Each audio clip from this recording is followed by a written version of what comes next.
Assalamualaikum warahmatullahi wabarakatuh.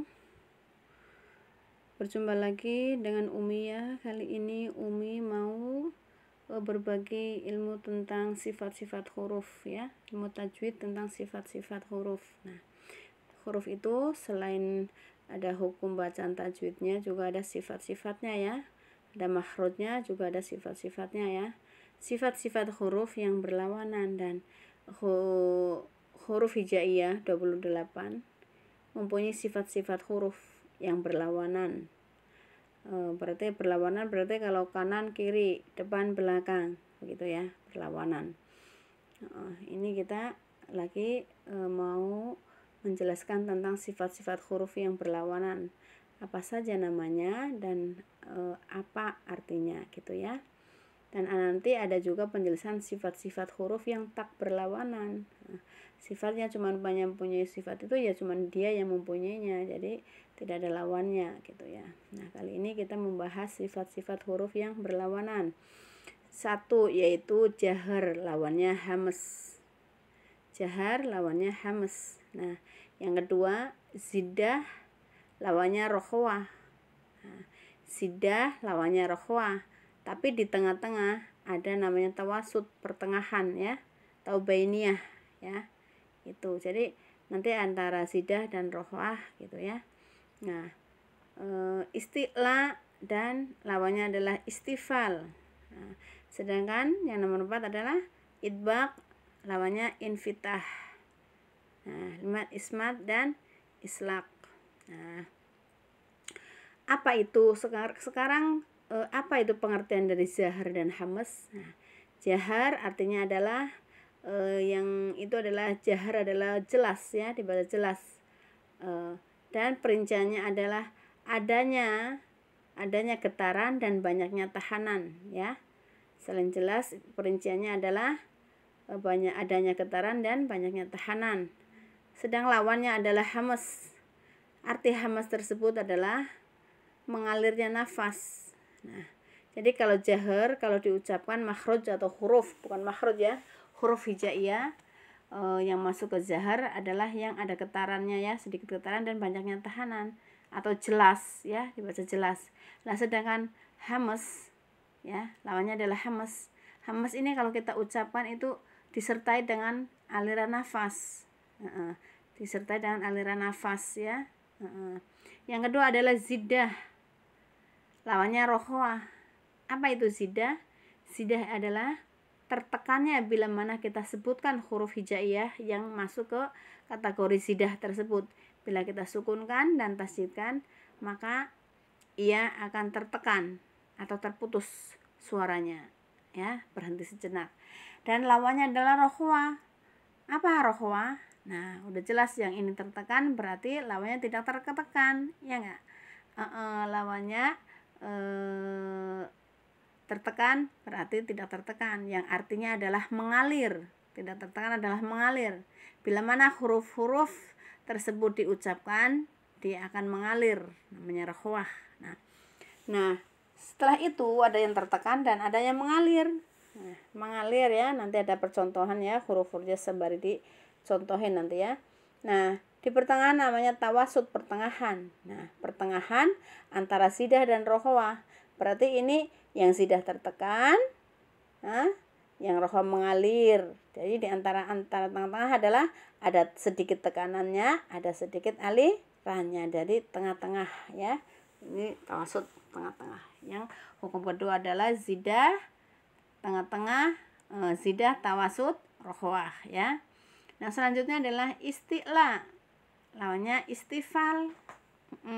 Isti'la adalah tebal ya. Isti'la artinya adalah salah satunya adalah tebal. Tebalnya bagaimana? Tebalnya adalah kalau kita mengucapkan huruf isti'la, pangkal lidah kita naik atau naiknya pangkal lidah. Ketebalan isti'la adalah naiknya pangkal lidah. Lawannya istifal, kalau naik pangkalnya lidah, berarti kalau istifal lawannya tidak naik, tidak naiknya pangkal lidah atau datar, tipis ya. Idbaq, idbaq ini tebal juga ya, artinya tebal. Ketebalan idbaq adalah ya, Ketebalan idbak adalah yang lidah dan suara kita terkumpul di langit-langit mulut menjadi bentuk pengucapan yang tebal. Tebal ya. Nah, lawannya infitah. Nah, infitah ini bisa istilah masuk juga infitah. Yang namanya infitah ini berarti adanya langit-langit adalah ruangan di langit-langit ya. Tidak terangkatnya lidah ke langit-langit berarti adanya ruangan, langit-langit mulut kita ada ruangan. Kalau idbak terpenuhi dengan lidah dan suara. Kalau infitah termasuk istilah juga masuk ya. Istilah ini ada yang masuk ke infitah, tapi intinya lidah kita langit-langit mulut kita ada ruangan ya. Begitu. Nah, selanjutnya adalah yang 5 adalah ismat adalah islak. Ini tidak ada hubungannya dengan ilmu tajwid ya, teman-teman. Ini cuman di sini adalah penyampaian makhraj ya. Mengeluarkan huruf tersebut cepat dan lambatnya. Ismat dan islak adalah dalam pengucapan cepat dan lambatnya huruf gitu. Ada huruf yang di bibir tapi lama, wow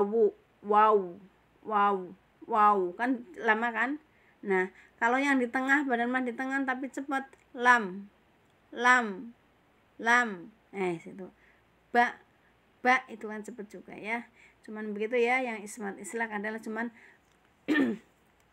pelan dan cepatnya cara kita mengeluarkan huruf hijaiyah tersebut. Dan huruf-hurufnya ialah huruf-huruf yang dimaksud di sini adalah huruf-huruf jahar, hamas, sidah, rokhwa, tawasud, isti'la, istifal, idbak dan infitah di sini ya, yang masih mengandung hukum tajwid ya. Nah, selanjutnya adalah hamas ya. Kita baca hamas yang sedikit. Kita kalau mempelajari ilmu tajwid kita hafalin dulu ya yang hurufnya sedikit. Jadi huruf hijaiyah kan 28 tuh. Kita hafalin yang sedikit. Oh, berarti kalau kita udah hafal itu berarti sisanya itu adalah lawan huruf tersebut. Contoh di sini. Satu hams, hurufnya ialah fa ha tha hu. Syakhosun sakata. Nah, fa ha tha ha shin kho sod sin kaf dan ta. Nah, di sini adalah huruf-huruf hamas ya. Nah, sekarang pengertian hamas itu sendiri kan udah dijelaskan. Hamas adalah mengalirnya nafas, tapi ini adalah hukum dari huruf mati ya. Hukum huruf mati nih. Hukum huruf mati. Dari hukum huruf mati. Jadi fa ha tha hu ha syakhosun sakata, ini semuanya huruf hamas akan mengalir nafasnya kecuali kaf sama ta harus dimatikan terlebih dahulu. Kalau kaf sama ta jangan dihamasin, kecuali kita matikan ya, matikan. Rokhwa udah mengalir, fa ha tha ha syakhosun, sa ini udah mengalir hamas ya, udah rokhwa ya. Tapi ditambah lagi hamas mengalirnya nafas. Selanjutnya adalah lawannya adalah jahar. Jahar hurufnya ialah selain huruf hamas. Jadi huruf 28 diambil 1 2 3 4 fa ha tha hu syakhosun sakata diambil 10 berarti tinggal 28. Sisanya huruf hamas adalah huruf jahar gitu ya. Kita hafalin huruf hamas. Kalau udah hafal berarti sisanya adalah huruf jahar. Selanjutnya sifatnya adalah ziddah. Yang kedua ziddah, hurufnya ajid kotin bakat, alif, jim, dal, qaf, to, ba, kaf dan ta. Nah, ini huruf ini bila tersukunkan akan tertekan atau terputus suaranya ya. Namanya ziddah ya. Ziddah adalah hurufnya ada 7, 2 3 4 8 ya. 1 ajid kotin bakat 1 2 3. Ada hurufnya adalah 8 ya. Ajid kotin bakat ya. 8 hurufnya 8 ya. Jadi selain ini kita bagi lagi nih. Nah, selain ini lawannya zidah, lawannya rokhwa. Nah, rokhwa hurufnya adalah fa, ha, kha, dha, za, sin, shin, sod, dod, to, ghin, fa, ha, ya. Nah, jadi selain huruf ini adalah huruf ini adalah huruf yang mengalir ya. Af, ah, az, as, ash, as, au, af, ai. Nah, ini adalah huruf-huruf yang mengalir. Lawan azidah adalah rohwah, dan yang di tengah-tengah adalah tawasud ya. Tengah-tengah antara rohwah, zidah, di tengah adalah tawasud al-bayyinah. Dia adalah seperti tadi pengucapannya di tengah-tengah ya, disempurnakan ya, sempurnakan saja. Yaitu hurufnya adalah ada 5. Lam, nun, ain, mim, dan ro. Selanjutnya huruf istilah. Hurufnya ada 7. Jim, ghin, qaf, sod, dha, dha. Hurufnya ada 7. Istilah itu sendiri adalah huruf hijaiyah yang tebal. Ketebalannya adalah naiknya pangkal lidah. Naiknya pangkal lidah menjadi tebalnya, namanya istilah. Hurufnya adalah 7. Kha, gha, qa, so, lo, to, gha. Istifal lawannya istifal. Lawannya istilah adalah istifal. Kalau istilah pangkal lidah naik, berarti istifal pangkal lidahnya tidak naik. Yaitu hurufnya selain huruf 8 ini. Gitu. Selanjutnya huruf yang keempat, lawan yang keempat. Sifat-sifat yang keempat, idbaq. Idbaq hurufnya adalah shod, do, to, do. Idbaq adalah naiknya tebal ya, ketebalannya yang lidah dan suaranya naik ke langit-langit mulut. Jadi kalau mengucapkan huruf tersebut ya, 8 ini adalah pengucapannya adalah tebal. So, bo, to, do. Gitu ya. Tebal, memenuhi langit-langit ya, lidah dan suara kita memenuhi langit-langit. Nah, lawannya adalah infitah. Hurufnya ialah selain huruf idbaq. Infitah selain huruf idbaq ya.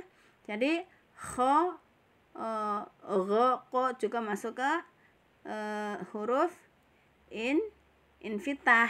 Dia tebal tapi tidak terangkatnya lidah dan suara ke langit-langit mulut. Cuma terangkatnya pangkal lidah saja. Dia masuk ke infitah gitu ya.